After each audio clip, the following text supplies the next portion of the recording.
আজকে আমি তোমাদের সাথে দুটো পার্সেলের আনবক্সিং করব। তো চলো আনবক্সিংটা করে দেখি। এটা আমি অলরেডি অফিসে বসেই আনবক্সিং করে ফেলেছিলাম, কারণ আমার আর ধৈর্য ছিল না যে তখন ওটাকে আর রাখার। আমি এত এক্সাইটেড, জিনিসটা এত কিউট এসেছে না, মানে আমি বলে বোঝাতে পারবো না। আমার তো ভীষণ কিউট লাগছে, তোমরাও একবার দেখো, তোমরাও বলতে পারবে। এই দেখো এসছে না কিউট? এই দাঁড়াও দেখাই, এই যে এই জিনিসটা, এটা যে কোনো তোমার ওই বিয়ে বাড়ি বা কোনো অকেশনের ফেস্টিভ্যালের সময় পরলে বেশ ভালো লাগবে। এটা আমি ফ্লিপকার্ট থেকে নিয়েছি। তোমাদের যদি কারোরই লিঙ্কটা মনে হয় যে দরকার, তো প্লিজ আমাকে কমেন্টে জানিও, আমি তোমাদেরকে লিঙ্কটা শেয়ার করে দেবো।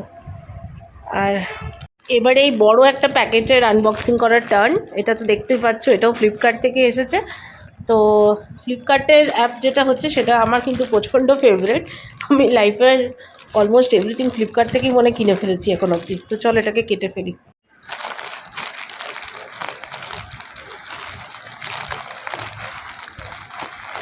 এটা কিন্তু কেমন এসেছে আমার কোনো আইডিয়া নেই। আর এটা আমার একটা ভীষণ ফেভারিট একটা জিনিস অর্ডার করেছি, তো তার জন্য খুব চাপে আছি যে কেমন আসবে একটা ব্যাপার। তো এগুলো কাগজ কিছু ছিল, বিল টিল আছে, এগুলো রেখে দিলাম। এই যে প্রোডাক্টটা, বাপরে প্রচণ্ড টাইট করে প্যাক করেছে। এটা কী জিনিস সেটা তোমরা দেখলে নিজেরাই বুঝতে পারবে। এখন তো উইন্টার আসছে, তো আই থিঙ্ক উইন্টারের জন্য খুবই ভালো হবে হয়তো। এই যে এই কালারের একটা নিয়েছি আমি, kurta and palazzo set, suit বলতে পারো আর কি। তো সেটা এখন উইন্টার যেহেতু আসছে, তো উইন্টারের যে কোনো ফাংশনস বলো, মানে ফেস্টিভ্যাল বলো বা অকেশনস বলো, কোনো বিয়ে বাড়ি টিয়ে বাড়ি, সেগুলোতে পরা যেতে পারে। এই যে দেখো এরকম একটা কাজ আছে ওর বুকটাতে, পুরো নেকটাতে এরকম কাজ আছে, দেখতে পাচ্ছ কি ভালো করে? এই যে এইভাবে কাজ আছে নেকটাতে। আর প্যান্টটাও দেখাচ্ছি, তো বেটার হবে আমি একবার পরেই তোমাদেরকে দেখাই কেমন লাগছে। আচ্ছা, এই যে পরে চলে এলাম, জামাটা দেখো তো কেমন লাগছে। আগের দুটো কথা বলে দিয়ে আমার মুখটা প্লিজ অত বেশি ইম্পর্টেন্স দিও না। জানি আমি জামাটার মতো অত সুন্দর লাগছি না, কারণ আমি জাস্ট এখনই অফিস থেকে এসেছি। আর এই জামাটা আনবক্সিং করে না পরা পর্যন্ত আমার একটুও শান্তি হচ্ছিল না। আর সেকেন্ডলি হচ্ছে, এটা কোনো পেড প্রমোশন নয় বাবা, এটা কিন্তু আমার টাকা দিয়ে কেনা জামা। তো এটা আমি এই কারণে কিনেছি, কারণ আমার একটা খুব বড় ফেস্টিভ্যাল আসছে ডিসেম্বরে, তো সেটা আমাকে অ্যাটেন্ড করতে হবে। তাই ভেবেছি এটা কোনো একটা ফাংশানে তো পরতেই পারবো। আর যেহেতু ওখানে অনেক ঠান্ডা থাকবে, তাই জন্য আমি একটু কিছু মোটা জিনিস চাইছিলাম। আর এটা আমার মনে হচ্ছে সাফিশিয়েন্ট হবে সেই টাইমটায় পরার জন্য। তো আর তোমাদের সাথে তো ফাংশনসে থাকবোই, প্রত্যেকটা জিনিস তোমাদেরকে আমি দেখাবো, প্রত্যেকটা মোমেন্ট শেয়ার করব। তো তোমরাও প্লিজ আমার সাথে থেকো সেইভাবে।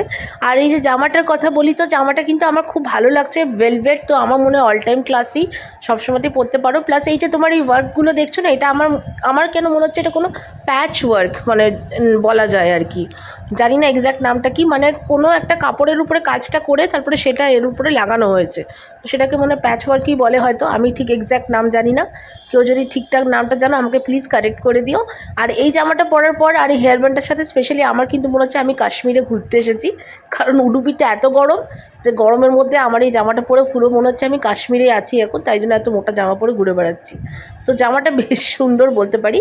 আর এই যে দেখো, আমি ভাবলাম যদি এরকম কোনো জায়গা আছে যেখানে খুব বেশি উইন্টার, বা আমার মনে হচ্ছে একটা আরও ট্রেডিশনাল ভাইব আনার জন্য, তাহলে আমার মনে হয় একটা এরকম হেভি শল বা হেভি দুপাট্টা আমরা যদি ড্রেপ করে নিই, তাহলে কিন্তু লুকটা আরও বেশি কমপ্লিট হয়ে যাবে।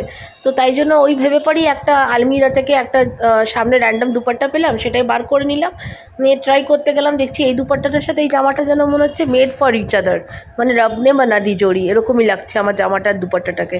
তো যদি আমি এই জামাটা যখনই পরবো ওই ফেস্টিভ্যাল মানে ওই অকেশনটাতে, তখন কিন্তু এই দুপাট্টাটার সাথে আমি ডেফিনেটলি ড্রেপ করবো। আমার তো মনে হচ্ছে দুটো কিন্তু সত্যি খুব সুন্দর লাগছে, কেমিস্ট্রিতে খুব ম্যাচ হচ্ছে। তোমাদের কি মনে হয়? আগের ভিডিও দেখা হবে। বাই।